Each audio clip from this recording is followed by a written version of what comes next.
Buenas noches. Hemos visto hasta ahora, en estas semanas que llevamos de clase, una introducción a los procesos de difusión, ¿vale? En dimensión uno, a través de los paseos aleatorios. Y también hemos visto un poquito de difusión alterada, ¿no? Cambiando las probabilidades, la distribución de probabilidades asociadas a un paseo aleatorio. Y también hemos visto los paseos aleatorios cuánticos que nos introducen en una teoría completamente nueva. Bien, o sea, esto es lo que hemos visto hasta ahora y ahora vamos a pasar un poco a otro tema, vamos a saltar un poco.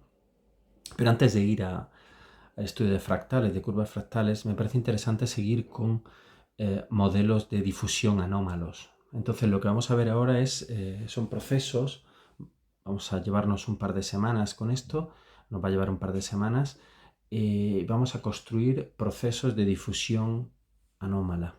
¿Vale? Ya veremos que, digamos que algunas de las ideas que tenemos respecto de la física se pueden enfocar desde otro punto de vista si yo cambio el modelo matemático que tengo. ¿Vale? Bueno, vamos a ir a ello. En general, esta teoría se llama cálculo fraccionario, también le podemos llamar cálculo con memoria, ¿vale? Entonces es una alternativa que se ha desarrollado durante muchísimo tiempo al cálculo infinitesimal propiamente dicho. Entonces, si os fijáis, no vamos a hacer cálculo continuo, sino solamente simulaciones numéricas discretas. Os he dejado aquí abajo de este documento, os he dejado unas referencias a un par de trabajos de fin de grado que hicimos, donde se explica todo, se explica tanto en profundidad el cálculo fraccionario teórico, continuo, digamos, como el análisis numérico, ¿no? Que se puede hacer. Pero vamos aquí a hacer lo más sencillo, es decir, vamos a hacer modelos muy sencillos para visualizar fenómenos no estándar. ¿Vale? Muy bien, entonces lo primero que me gustaría resaltar es eh, digamos, qué es la derivada, ¿no? Entonces nosotros sabemos que una derivada, ¿no? Estamos muy habituados a que una derivada pues es algo así o algo de este estilo, ¿no? Cogemos una función en un punto si queréis, nos concentramos mejor en esto, ¿no? En esa definición. Cogemos una función y de x en un punto, le restamos lo que pasa en el punto anterior y luego lo dividimos por h. Eso es un poco lo que hay, ¿no? Y luego hacemos el límite cuando h tiende a 0. Bueno, esa es la definición típica. Si nosotros queremos una versión numérica y tomamos h igual a 1, ¿vale? O sea, no vamos a jugar con h's, sino todo el rato va a estar h igual a 1. Por tanto, las funciones solamente se van a evaluar en unos puntos, ¿vale? No se van a evaluar en cualquier punto. Típicamente los vamos a evaluar en los naturales, por ejemplo, el 0, el 1, el 2, el 3, ¿no? Y entonces la función va a ser un vector que sea el valor en 0, el valor en 1, el valor en 2, el valor en 3. O sea, no vamos a evaluar el valor en un medio, por ejemplo, ¿vale? No hace falta, para lo que quiero no hace falta. Entonces la definición de derivada es esta, ¿vale? Sería la derivada en un punto, sería el valor de la función en ese punto menos el valor en el punto anterior, ¿vale? Y ya está. Esta definición falla en un extremo, porque en el extremo donde yo empiece, ¿vale? Donde yo empiezo si tengo un intervalo acotado, en el extremo, por ejemplo, imagino la función f de x igual a x cuadrado o y de x igual a x cuadrado en el intervalo 0, 10. ¿Vale? Solamente voy a considerar el valor en 0, el valor en 1, el valor en 2, etc. Si yo quiero calcular la derivada en el 0, no puedo, porque tendría que restar lo que pasa en el 0 menos lo que pasa en el menos 1, pero el menos 1 no está dentro de mi dominio. Por tanto, no se puede. ¿Vale? Bueno, el cálculo fraccionario generaliza esto. En general, hay mucho. O sea, el cálculo fraccionario también es una teoría muy amplia. Y entonces, bueno, se pueden hacer muchas cosas. Y entonces, una de las opciones que tenemos es decir, bueno, el valor de la derivada en el punto, en uno de los extremos o en el extremo donde yo inicio el cálculo es el valor de la función en ese punto. No le resto nada. ¿Vale? Bueno, o sea que hay una pequeña diferencia, ¿no? Con respecto al cálculo usual, ¿no? El cálculo numérico usual, en ese punto, sencillamente en el punto del extremo, no hace nada, se bloquea, no puede hacer nada, ¿no? Bueno, lo que vamos a hacer, bueno, aquí tenéis unas definiciones Y entonces lo que os digo es que si imaginaos que tenemos una función y de x, ¿no? Pero que numéricamente es y igual, pues yo qué sé, sería i1, i2, i3. No he puesto el punto 0, no he puesto i0 porque MATLAB no admite la componente 0, ¿no? Bueno, pero en fin, lo que sea, ¿no? Aquí ik y las que tenga, las que voy a considerar, ¿no?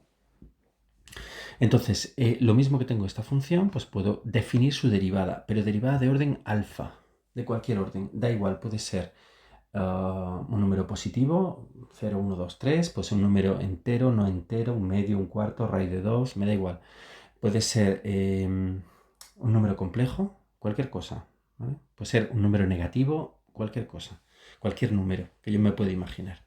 Y entonces se define así, ¿vale? Entonces esto, bueno, cuesta un poquito de tiempo, entonces os he puesto abajo muchos ejemplos para que los veáis. Cuesta un poquito entender esto. Entonces, sencillamente lo que voy a hacer es, en el punto donde arranca la función, ¿no? O sea, la función arranca en el punto is1, que es el extremo donde yo evalúe la función, ¿no? El extremo izquierdo, ¿no?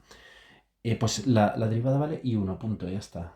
Se acabó, o sea, no voy a entrar en eso, ¿vale? Y ahora, para el resto de los puntos, la derivada se va a calcular como el valor que yo tenga de la función más esto, que son unos términos de memoria, que es el producto escalar de unos determinados vectores, que voy a llamar vectores de memoria, con el trozo de función que tengo previa, pero con todos los valores, ¿vale? No es un producto escalar usual, ojo, porque o sea, en este producto no se conjuga, ¿vale? Si le ponéis la función dot en MATLAB para calcular este producto escalar, os va a conjugar la C. Entonces ahí hay un problema, ¿no? El truco es muy sencillo, conjugar primero la C. O sea, si usáis complejos, se conjuga la C primero, el vector de memoria se conjuga y luego le ponéis la orden dot y entonces, claro, como vuelve a conjugar, pues lo elimina todo, ¿eh? Pero cuidado con eso que no es una... estos términos que aparecen aquí no son un producto escalar usual, ¿eh? Cuidado con eso, ¿eh? Bueno, entonces, ¿cómo se construyen los términos de memoria? Pues depende.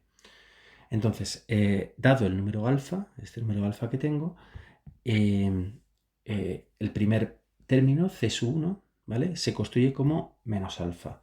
C sub 2, pues de esta manera, etcétera, etcétera, ¿no? C sub 3, etcétera, etcétera, y en general tengo esto, ¿vale? Esta forma de hacerlo, que es un conjunto de vectores que tengo, ¿vale? O sea, los vectores de memoria, y yo cada vez le añado un término más. Ojo que se añaden términos a la izquierda, no a la derecha. Eso también es un poco confuso, ¿vale? Entonces, si nosotros tenemos la función i, yo tengo i1, que es el primer valor, i2, etcétera, hasta ik, que sería el último. Este sería el último, bueno, o los que tenga luego después, ¿vale? Pero esto es el orden creciente. Digamos, si yo voy evaluando, por ejemplo, x cuadrado en 0, 10, sería 0 al cuadrado, 1 al cuadrado, 2 al cuadrado, 3 al cuadrado, etcétera, ¿vale? Y lo voy poniendo en este orden, ¿vale? Los términos de memoria se calculan al revés, ¿vale? O sea, se van calculando metiéndole en la parte de la izquierda, ¿vale? Eso es un poco lío, ¿vale? Pero bueno, se hace y ya está. Echarle un vistazo a esto. Si le ponéis alfa igual a 0, sencillamente la memoria es todo el tiempo 0, ¿vale? Y eso lo que significa es que no hay memoria, punto. Es decir, por tanto, la derivada 0 de cualquier función es la propia función. Y ya está, no tiene más, ¿vale? Si tenemos alfa igual a un medio, aquí os doy lo que va saliendo, ¿vale? Esto luego hay que multiplicarlo por los vectores, ¿vale? Por el vector i1, o en este caso, sí, el vector i1.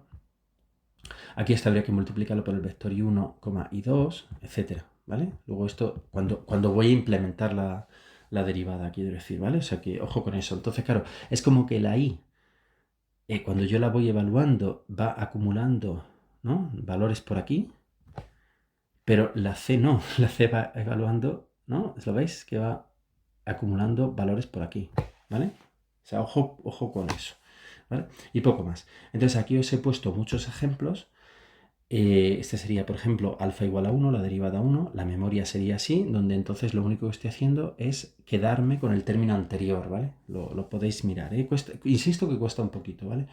Cuando tenéis esto, complejos, pues bueno, se complica bastante la cosa. Entonces, Os he puesto otro fichero con los ejercicios que tenéis que hacer y uno de ellos es primero construir los vectores de memoria, ¿vale? Entonces yo, no sé, depende un poco. Los vectores de memoria se pueden ir construyendo a medida que se hacen o se puede construir todos y luego, por ejemplo, si yo sé que voy a dar 200 pasos, pues entonces construyo el vector de memoria de orden 200, ¿vale? Y luego selecciono el trozo de vector que voy a usar en cada intervalo, como queráis, ¿vale? Quizá esto es un poquito más eficiente, pero bueno, por ahora me da un poco igual hacerlo como queráis.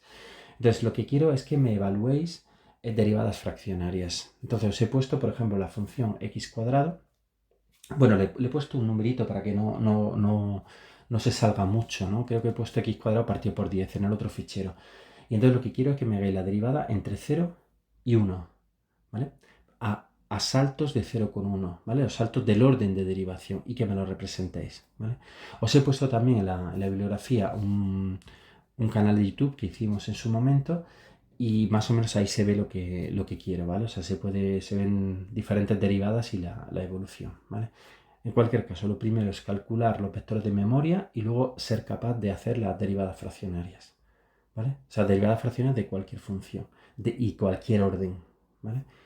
Y lo siguiente va a ser aplicar esto en proceso de difusión anómala, pero eso viene un poquito después. Entonces, lo primero, ser capaz de construir derivadas fraccionarias de la función que yo quiera. Muy bien, venga, hasta luego.